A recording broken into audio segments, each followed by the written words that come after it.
تو اگر اس کو کمپلیٹ کر لیتا ہے تو 6 پوائنٹ ملتے ہیں، اگر وہ اٹھاتا ہے اور ادھر ہی گرا دیتا ہے تو اس کو 4 پوائنٹ ملتے ہیں، یا اگر وہ زمین کے اندر ہی رہے اور نشان پڑ جائے تو اسے 2 پوائنٹ ملتے ہیں۔ پھر اسی طرح دوسرا ایونٹ اس کے اندر ہے، جس کے اندر دوسرا مرحلہ جس میں دو دو کھلاڑی، جو ایک ٹیم میں اگر 4 کھلاڑی ہیں وہ دو دو میں تقسیم ہو جاتے ہیں، 2 پیئر بن جاتے ہیں، جوڑے،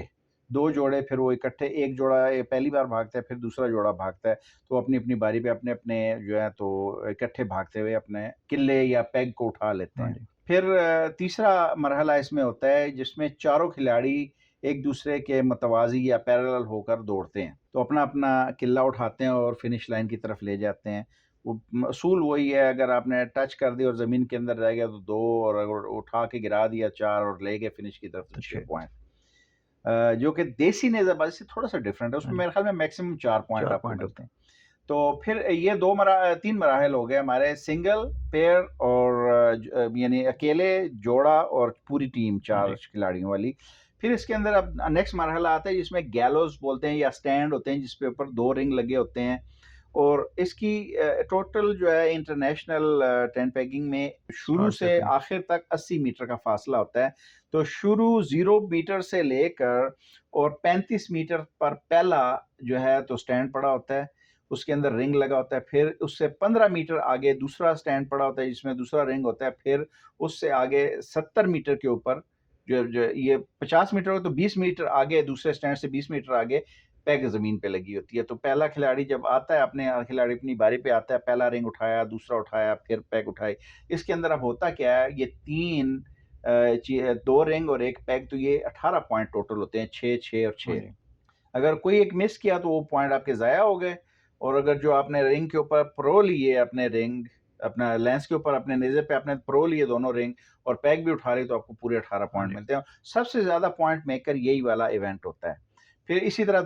یہ ہو گئے ہمارے 4 ایونٹ۔ 5واں ایونٹ ہوتا ہے ہمارا جس کے اندر ہم نے نیمبو یا مالٹے لٹکائے ہوتے ہیں، ہاں جی، تو اس کو جو ہے تو ان مالٹوں کو ہم پھر تلوار کے ساتھ کاٹتے ہیں، تو وہی اتنے ڈسٹنس، اتنا فاصلہ اتنا ہی ہوتا ہے، 0 سے لے کر 35 پر، پھر 15، اس سے 15 میٹر آگے جو 50 میٹر بنتے ہیں، پھر 20 میٹر اس سے آگے جو ٹوٹل 70 میٹر بنتے ہیں، پھر 10 میٹر آگے ہوتے ہیں آخری تک جانے کے لیے۔ تو پہلا سلائس جب آپ نے پہلا مالٹا کاٹنا ہے تو اس کے لیے ہونا یہ چاہیے کہ تلوار آپ کے کندھے پہ جب وہ لے کر آتا ہے گھوڑا دوڑاتا ہوا، تو وہ اندر سے باہر کی طرف تلوار کو گھماتا ہے تو مالٹے کو کاٹ دیتا ہے۔ پھر دوسرا مالٹا جب کاٹنا ہے پھر باہر سے اندر کی طرف آنا ہے تو وہ کاٹ دیتا ہے، پھر اس کے بعد وہ پیگ کو اٹھاتا ہے اور آخر کی طرف چلا جاتا ہے، ہاں جی، فنش لائن کی طرف۔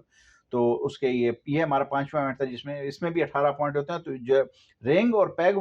اور لیمن والے جو دونوں ہیں ایونٹ، اس کے اندر سب سے زیادہ پوائنٹ جو ٹیم بناتی ہے وہی ونر بنتی ہے، ہاں جی، کیونکہ ہر کھلاڑی اگر 18 لے رہا ہے ہاں جی، تو 4 کھلاڑی ہیں، تو 18 ضربے 18 دونا 36 اور 18 ہاں 36 اور 36 72 ہاں پوائنٹ، جی، تو آپ کو 72 پوائنٹ ملتے ہیں صرف ایک رن کے اوپر۔ جی، جی، تو آپ اس سے اندازہ لگائیں کہ کتنے پوائنٹ آپ ایکیومولیٹ کر سکتے ہیں جب آپ یہ کمپلیٹلی ہاں سکسیسفلی جی، کمپلیٹ کر لیں۔ پھر اس کے بعد چھٹا ایونٹ آتا ہے جس کو ہم انڈین فائل بولتے ہیں، یا پہلے بولتے تھے، اب اس کو نیا نام اس کا ریلے ریس ہے، جس میں پہلا جو قلعہ زمین پہ ہوتا ہے، اس کے بعد آگے 5 میٹر پہ دوسرا قلعہ، پھر اس سے اگلے 5 میٹر پہ تیسرا قلعہ، اس سے اگلے 5 میٹر پہ چوتھا قلعہ، اور پھر فنش لائن۔ تو اب اس ایونٹ میں جو خوبی یہ ہے کہ جب کھلاڑی پہلا آتا ہے، اپنا پہلا قلعہ اٹھاتا ہے تو چلا جاتا ہے، تو اس کو تو مل جاتے ہیں اپنے پوائنٹ 6، اور اگر پہلے کھلاڑی نے اپنے بجائے دوسرے نمبر والا قلعہ اٹھایا، اس نے اپنے آپ کو بھی نقصان پہنچایا، اپنے بھی پوائنٹ لوز کیے، جو اس کے پیچھے دوسرے نمبر پہ آنے والا ہے اس کے بھی پوائنٹ ضائع ہو گئے۔ اسی طرح اگر ہر کھلاڑی اپنے اپنے قلعے لے جاتا ہے تو سب کے اس میں جو ہے تو 24 پوائنٹ بنتے ہیں، اور اگر کسی ایک نے مس کر دیا اپنا اور کسی اور کے قلعے کو ٹچ نہیں کیا تو صرف وہ اپنے پوائنٹ ہی لوز کرتا ہے، جی، اور اگر کسی اور کا قلعہ ٹچ کیا تو پھر اس کے پوائنٹ بھی ضائع ہو جاتے ہیں۔ تو اس ایونٹ میں سکسیسفل ہونا بڑا امپورٹنٹ ہے، کیونکہ اس میں آپ کے اگر پوائنٹ گئے تو آپ ایک دم آپ کی ٹیم نیچے چلی جاتی ہے۔ اس میں یو ایس اے کی ٹیم نے جرمنی میں ہم نے گولڈ لیا تھا ریلے ریس میں،